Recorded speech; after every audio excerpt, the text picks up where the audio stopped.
electrical riser diagram, also known as a vertical electrical distribution diagram, is a drawing that visually represents the electrical distribution system in a building, typically from the service entrance to the top floor.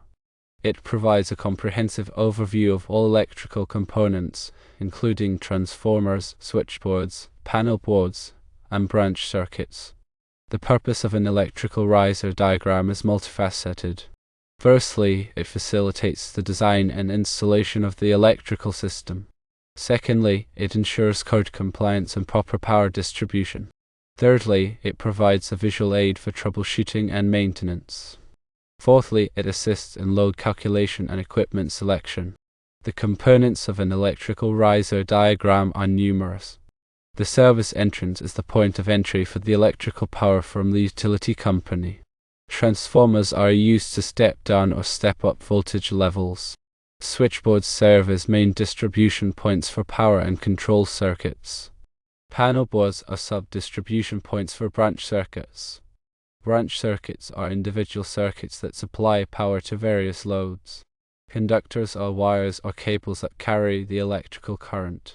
Overcurrent devices, such as circuit breakers or fuses, protect circuits from overload or short circuit. The grounding system provides a conductive path that provides a safe electrical path to the ground.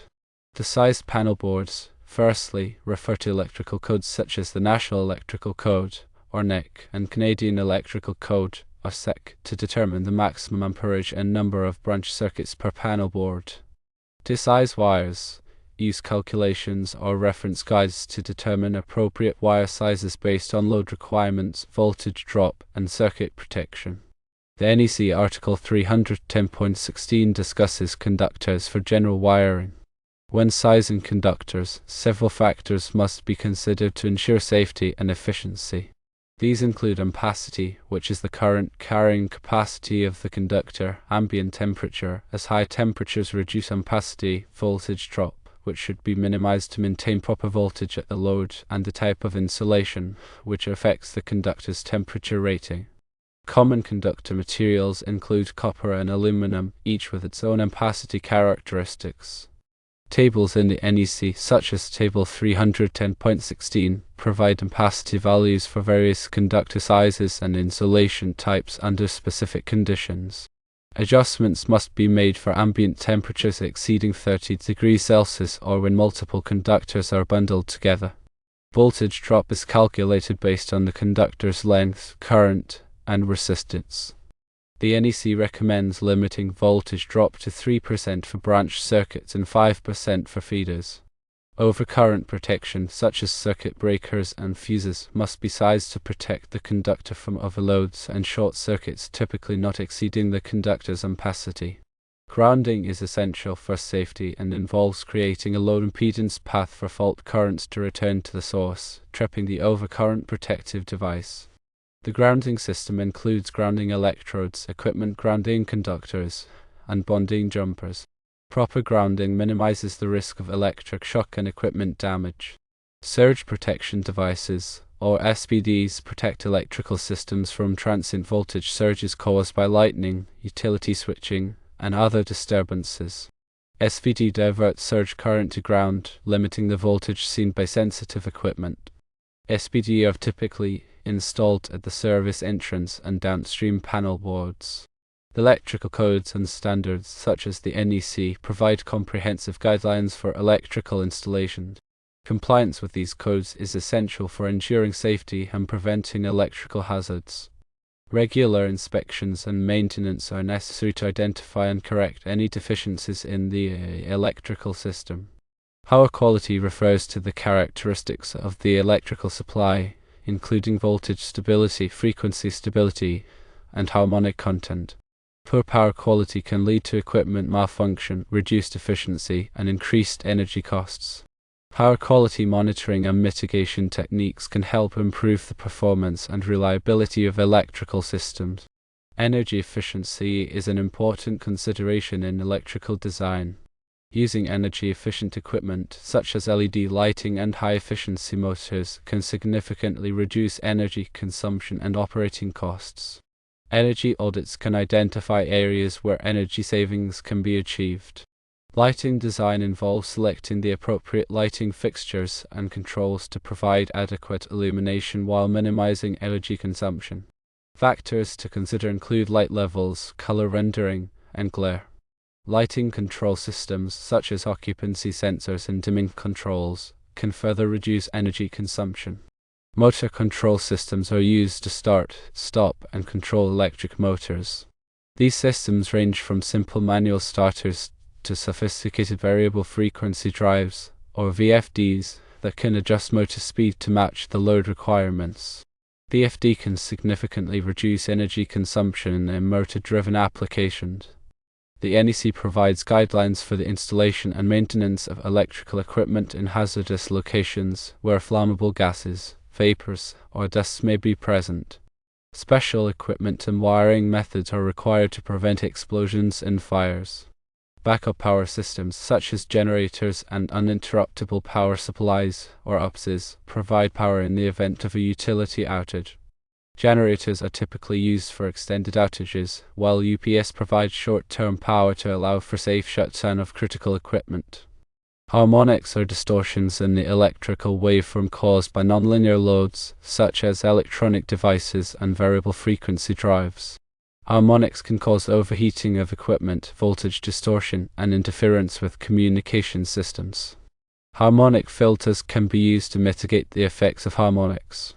Electrical safety training is essential for all personnel who work with or around electrical equipment. Training should cover topics such as lockout/tagout procedures, personal protective equipment, or PPE, and safe work practices. Regular safety audits can help identify and correct potential hazards. Arc flash is a dangerous phenomenon that can occur when a short circuit creates an explosive release of energy. Arc flash can cause severe burns, blindness, and even death. Arc flash hazard assessments are required to determine the level of PPE needed to protect workers from arc flash hazards. Lockout/tagout procedures are used to de-energize electrical equipment before it is serviced or maintained. These procedures ensure that equipment cannot be accidentally energized while work is being performed. Thermography is a non-destructive testing technique that uses infrared cameras to detect hot spots in electrical equipment. Hot spots can indicate loose connections, overloaded circuits, or other problems that can lead to equipment failure. Regular thermographic inspections can help prevent equipment failures and fires. Power factor correction involves adding capacitors to the electrical system to improve the power factor, which is the ratio of real power to apparent power. A low power factor can result in increased energy costs and reduced system capacity. Power factor correction can improve system efficiency and reduce energy costs.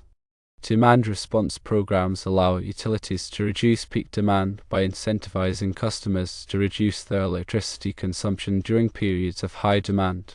Demand response can help reduce the need for new power plants and improve grid reliability. Distributed generation involves generating electricity at or near the point of consumption, rather than relying on centralized power plants. Distributed generation technologies include solar panels, wind turbines, and combined heat and power systems. Distributed generation can improve grid resilience and reduce transmission losses. Microgrids are localized energy grids that can operate independently from the main power grid. Microgrids can provide backup power during outages and enable the integration of renewable energy sources. Smart grids use advanced technologies to improve the efficiency, reliability, and security of the power grid. Smart grid technologies include smart meters, advanced sensors, and communication networks. The Internet of Things, or IoT, is transforming the way electrical systems are monitored and controlled. IoT devices can collect data on energy consumption, equipment performance, and environmental conditions, enabling more efficient and proactive maintenance. Artificial intelligence, or AI, is being used to optimize the operation of electrical systems. AI algorithms can analyze data to predict equipment failures, optimize energy consumption, and improve grid reliability. Blockchain technology is being used to create secure and transparent energy markets. Blockchain can enable peer-to-peer energy trading and improve the efficiency of energy transactions. Cybersecurity is an increasingly important consideration for electrical systems. Electrical systems are vulnerable to cyber attacks that can disrupt power supply and compromise sensitive data. Robust cybersecurity measures are needed to protect electrical systems from cyber threats. The future of electrical engineering is likely to be shaped by these emerging technologies. Electrical engineers will need to be knowledgeable about these technologies in order to design and operate the electrical systems of the future.